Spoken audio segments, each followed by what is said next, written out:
Hello, world. Assalamu alaikum.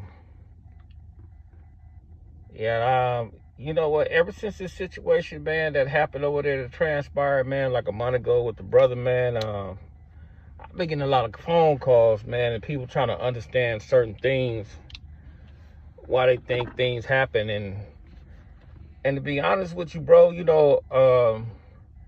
if you know how to read, man, you can fully understand on what happened, man. This shit, man, that brother did that stuff to himself. Did nobody encourage that brother to do anything to that nature, the way his lifestyle was. You get what you strive for. So I don't know why everybody's trying to figure stuff out, man. And it's like, man, I remember when we was growing up in the 80s and the 90s, when we was around there in that section and we was trying to figure it out.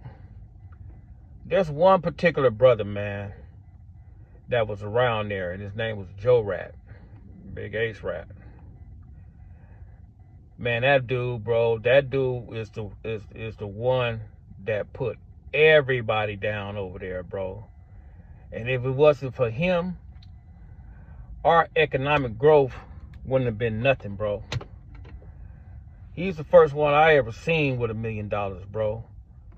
Him, he was one of the ones, brother, that looked out for the brothers. You had Big Keystone, you had Nelsy, you had John Nell, you had Damon, even Mad Dog, and Lil Waco.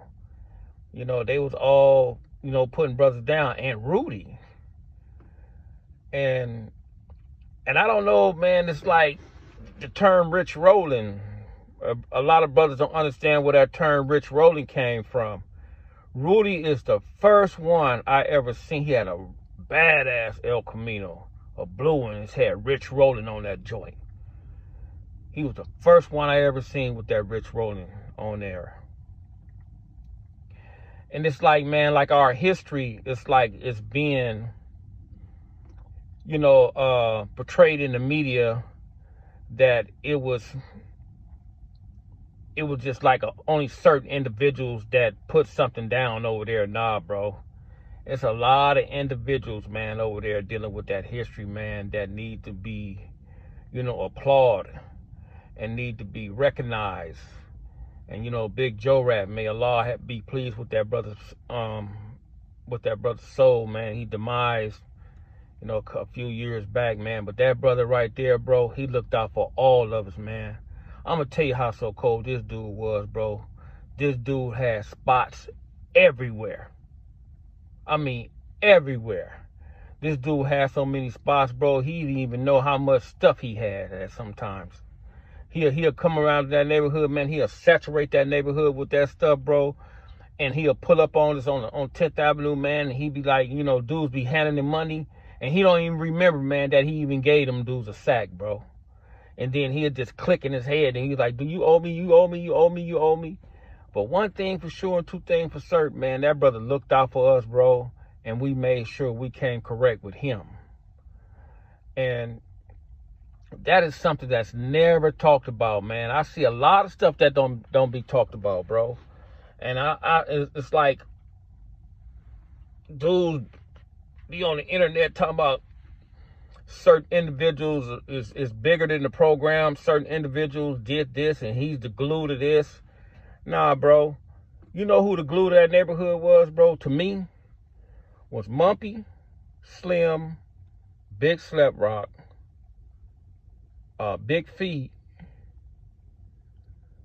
and certain other individuals, man, that had like a genuine concern for the brothers over there, man, because, certain brothers, man, had a particular aura about themselves where they cared about the group as a whole than their own individual self. And a lot of them brothers not even here today, man, like Big Slep, Big Feet, Rudy, Lil Nardo, who else, man? Big J Stone's still around. Big Keystone still around.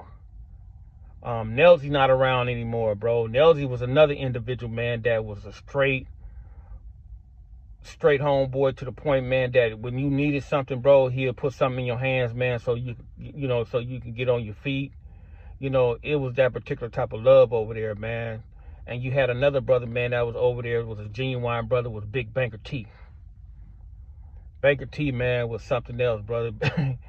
Because Banker T, he was always on 10th Avenue. He was always staying, Banker T had women everywhere. So he had like a woman in my apartment building where, I used to call him Casanova, because he had this Jerry curl, real dark-skinned brother, straight player type individual, but straight homeboy. So it's like a lot of people, they be asking about that history, man, because I think the history's been tainted over the internet, and the certain things have been transpired over there, good and bad, and it's not, when you're dealing with that gang culture, man, it's not gonna always be good. It's not, you can't glorify something that's had the potential to destroy your life. And it has destroyed a lot of our lives, and it has saved a lot of our lives, man, because I truly believe, bro, if I never would have got caught up, man, I'd probably be in the ground somewhere right about now, the way we was moving out there, because I think we was moving too fast. We was getting to the bag. We wasn't thinking. We wasn't being wise. Some of us was. Some of the brothers was, they got wise. They got in. They got their bag. They got property. They invest in properties. They invest in other things, and they moved on with their life and things of that nature. And a lot of us, brother, we was touching so much money, and we were just buying stupid stuff, cars. Me particularly, I was never into jewelry, but we was buying cars, having somewhere to stay, buying clothes, little stupid stuff, man, to the point where we wasn't really focused, on that particular type of level. But as I look at it now, and as I think about it and I ponder on it, and then like more and more brothers are reaching out and speaking on certain things, man, it's like you can't never erase the history. Sometimes, people will try to misplace that history or rewrite that history. They never gonna be able to do that, bro. They never gonna do that, man. You got to give Joe Rat his flowers, man, because I'm gonna tell you like this. They talk about Freeway Rick, and they talk about Waterhead Bo and all them dudes, bro. Nah, Freeway Rick couldn't come over there with us, bro. Waterhead Bo couldn't come over there with us, bro. It was Joe Rat. Joe Rat was the one, brother, that looked out for us, brother. And he need to get his flowers, man. He looked out for us. And he's a part of that Big Rick and them era. He's a part of that first generation, brother. He treated us, bro, like a particular homeboy. And it's amazing, man. Like, I hear these stories, and I'll be like, man, dude, because the youngsters, man, they don't know. They really don't know, bro. It's like the history been misplaced. They really don't know what went on over there, bro. They don't know what went on 10th Avenue. They don't know the escape route on 10th Avenue. They don't know what the police used to do to us, bro. It's like, man, it'll be so many of us on 10th Avenue. We be out there, man, trying to get money, man. Because 10th Avenue, if you ever been to In-N-Out Burger, brother, and seen how crowded it was, that's how 10th Avenue was, man. 10th Avenue, man, was like an In-N-Out Burger, man. It was all traffic all day, every day. All day, every day. And then when the police used to come around there, crash, 77, and all that type of stuff, brother, we had like escapes routes from 10th Avenue to 11th Avenue, 10th Avenue to 8th Avenue. We just had escape routes. And then, I'm going to tell you what's so cold about that, bro. We used to get away, and then we thought we was cool, the next day or the day after that or the day after that, they'll roll us up on us again, brother. They remember that we ran, and they'll still gaffle us up and take us to jail.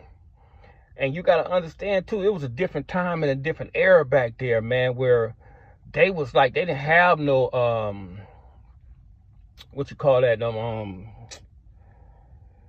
they didn't have no cameras, on their chest.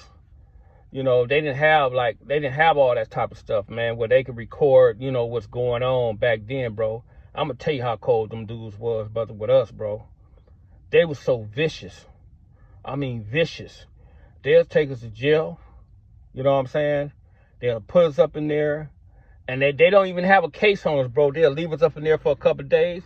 They'll try to put us out, and they'll try to make us tell on certain cases or ask certain information. They'll whoop your ass up in there, brother. They'll even lie on you, bro, and said you said this, made a statement on this, and you made a statement on that, and you ain't did shit. They was real cold, man. They was vicious. They was vicious, bro. I'm talking about them 77 police, man. Them dudes was so vicious, man. They was a gang within a gang. They was vicious. That was the real gang. Man, they had a license to kill. They had a license, brother, to destroy your life at a stroke of a pen. Just lie on you. Just make up some shit. And you'll be in the motherfucking county jail fighting this and fighting that. And the cold part about it, brother, they will put a hot one on you in a minute. And they'll know you ain't did the hot one. They'll still put it on you, bro. That's how vicious that stuff was back there, man. Back then, man. And it's like, and if brothers was basically relay this type of information to these youngsters, and they will relay the information how hard it is inside the penitentiary, I think a lot of brothers, man, that's out here right now, I don't even think they will indulge in that stuff, man. You can go to the penitentiary, bro, and you'll be a part of a gang. I don't care where you're from, Crip, Blood, Hustler, Gangster, Hub and a Dub, South Side, White Boys, or whatever it may be. When you're a part of a structure and a part of a gang, every day you like basically going to the yard, you guys are checking in before you work out or whatever it may be. And I'm going to tell you, man, it was a time, bro, when I was up in there, man, and I came to the yard and I seen all the brothers, man, over there huddled up. And I'm like, the first thing that came to my mind, I said, man, what the fuck these dudes? I like, what the hell going on now? So when I went over there, I'm like, man, what's going on? Oh, man, fuck them dudes talking about doing something to the homeboy. And, you know, they all in their feelings. They all irate. And they like, man, fuck that shit, nigga. Y'all got your knives and all that. I was like, wait a minute. Hold up, bro. What happened? Oh, man, this dude talking about doing something to the homeboy. I said, but for what? Why he's talking about doing something?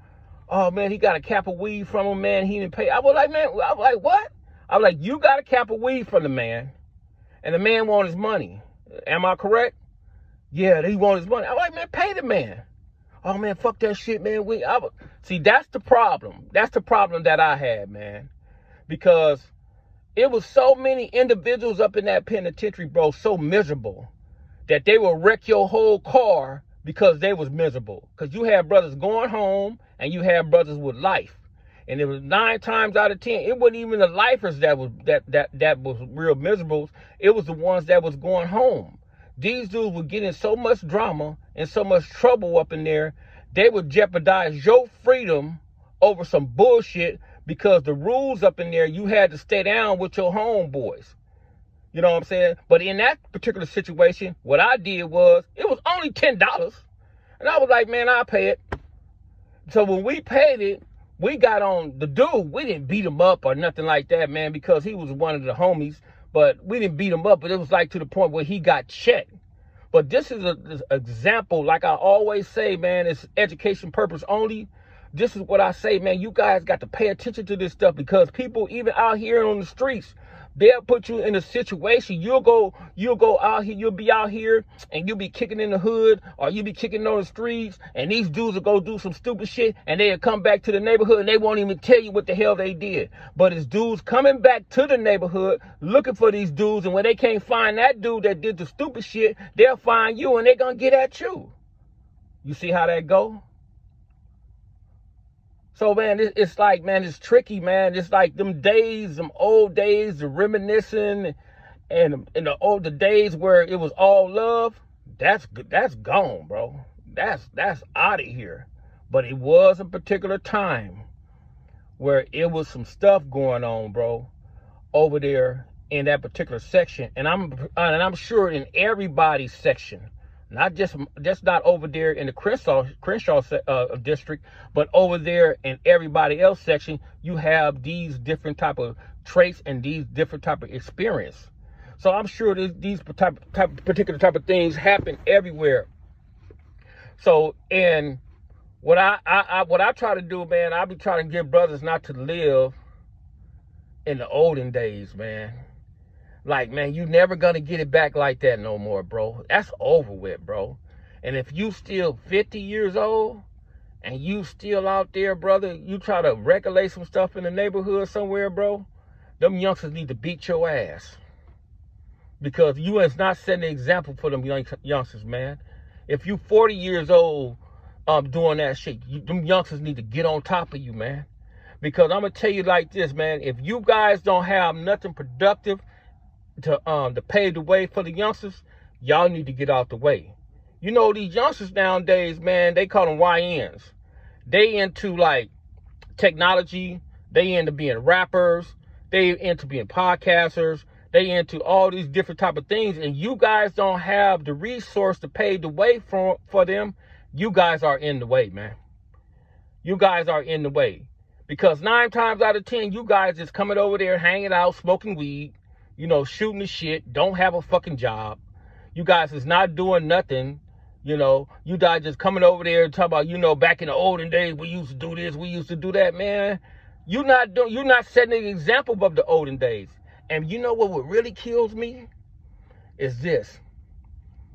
These dudes that's still 50 years old, I'm gonna tell you, this is some real shit, bro. It's 50 years old or older or 40 years old. I'm gonna tell you why they still around there. Because them dudes couldn't really come around there when we was around there like that. Them dudes were still busters when we was around there. Because I'm going to tell you like this, brother. Everybody that was around there, that was somebody, basically have moved away from that. Because we was young. We was in our teens out there putting it down. And these dudes out here in their 50s trying to put it down. That means that them dudes, certain dudes, man, I look at certain dudes around there, especially over there in that Crenshaw area, and I laugh to myself. I was like, dude, you was a buster, dude. You couldn't even come on the block. You couldn't even stand on your own 2 feet. You was hanging out in front of on your front porch, or you was hanging out over there on your street, on your block. You couldn't even come up in the danger zone. But now that the majority of the individuals that's gone, you think you're relevant. But you still not relevant because you haven't elevated. You still stuck in a teenage, teenage era, and your mentality is of a teenager. Because if you still that age and you still over there, bro, them youngsters need to get on you. They need to get on you, man. They really need to get on you dudes, man, and tell you dudes to get out the way. If you guys ain't got nothing productive for them youngsters, man, or you guys ain't got no job for them youngsters, man, them dudes need to get on y'all and tell y'all need to beat y'all feet, man. That's what they need to do. But the history, it's more lessons coming from the history. I'm going to go to 10th Avenue. I'm going to do a segment on the history. Even though my people, I was over there yesterday because my family still stay in that same apartment building that I stayed in. I got like 2 family members, and they've been staying there ever since I was a kid. So I'm going to go over there, and I'm going to do a segment. I already got it, you know, almost together.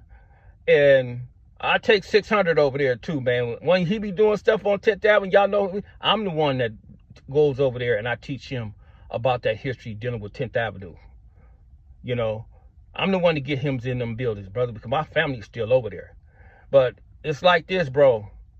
That history over there, man, we cannot negate certain things that went on in that history. And a lot of brothers need their flowers, bro. And I'm going to tell you, man, this brother, man, may Allah be pleased with this brother, Big Joe Rat, man, about the section, brother. That brother looked out for all of us, man. That brother was our freeway Rick, bro. And on that note, brother, assalamu alaikum. Rahmatullah.